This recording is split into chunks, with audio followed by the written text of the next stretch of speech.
નમસ્કાર, શ્રી ભૂમિ ઓર્ગેનિકમાંથી મનોજભાઈ પંડ્યા આપ સૌનું હાર્દિક સ્વાગત કરું છું। આજે અમે આવ્યા છીએ ગાંધીનગરના આલમપુર ગામમાં, જ્યાં આપણે અંબાલાલ કાકાએ આપણી બીએસકેના ઓનર છે અને પ્રવીણભાઈ આપણા એના ઓએફસી છે અને બાજુમાં લાલભાઈ છે, જેમણે આ ભીંડા કરેલા છે। લાલભાઈ, કેટલો સમય થયો આ ભીંડા કરે? સવા 2 મહિના સવા બે મહિના થયા। સવા 2 મહિનામાં પાયાથી જ આપણી શ્રીભૂમિ ઓર્ગેનિકની પ્રોડક્ટ આપી હતી ને? હા કઈ કઈ આપી હતી પ્રવીણભાઈ?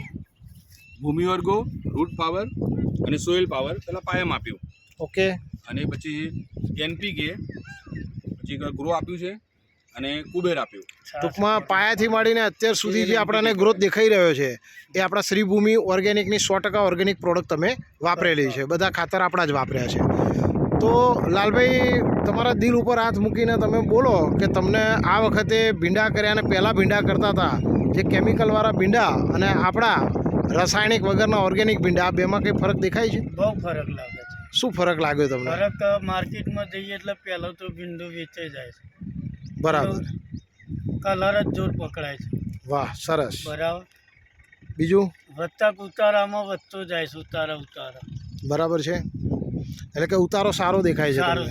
સારો મળ્યો છે। ભાવમાં ઓર્ગેનિકમાં 400 રૂપિયા વધારે આપેલું, 600 જાય તો 1000 જાય, આ 1000 જાય પેલા તો 1400 જાય। સરસ, એટલે તમને ભાવ વધારો પણ સારો ભાવ મળ્યો? વધારો 400 થી 500 રૂપિયા। એટલે તમે એવું કબૂલ કરો છો કે જે પ્રમાણે અમે શ્રીભૂમિ ઓર્ગેનિકની અહીંયા શિબિર કરી હતી આલમપુરમાં, અને અમે જે કીધું હતું કે પહેલા વર્ષથી જ તમારી જમીન સુધરશે, તમારું જે પ્રોડક્શન આવે છે એટલે કે ભીંડાનો જે ઉતારો આવ્યો છે એ પણ તમને દોઢાથી ડબલ મળશે। અને ત્રીજું અમે બોલીએ છીએ કે જ્યારે શિબિર થાય ત્યારે કે તમને ભાવ પણ સારો મળશે અને જમીન સુધરે છે આપણા નફામાં। તો તમને અમે જે બોલ્યા હતા એ વખતે બધાને હસવું આવતું હતું, શિબિરમાં બધા હસતા હતા, મને યાદ છે, પણ આજે જ્યારે તમે પ્રત્યક્ષ અનુભવ કર્યો તો તમને કેવું લાગે છે કે આ શ્રીભૂમિ ઓર્ગેનિકનું ખાતર આપણે શું વાપરવું જોઈએ, વપરાવવું જોઈએ? બધાને મેસેજ આપો કંઈક કે આપણે જે કેમિકલવાળું ખાઈએ છીએ એટલા જ ખર્ચામાં આપણે ઓર્ગેનિક કરી શકીએ। દરેકને હું તો એવું કહું છું કે આ ઓર્ગેનિક જ કરાય, એનાથી શું ફરક પડશે? બહુ ફરક પડે, જમીન સુધરશે, ખાવામાં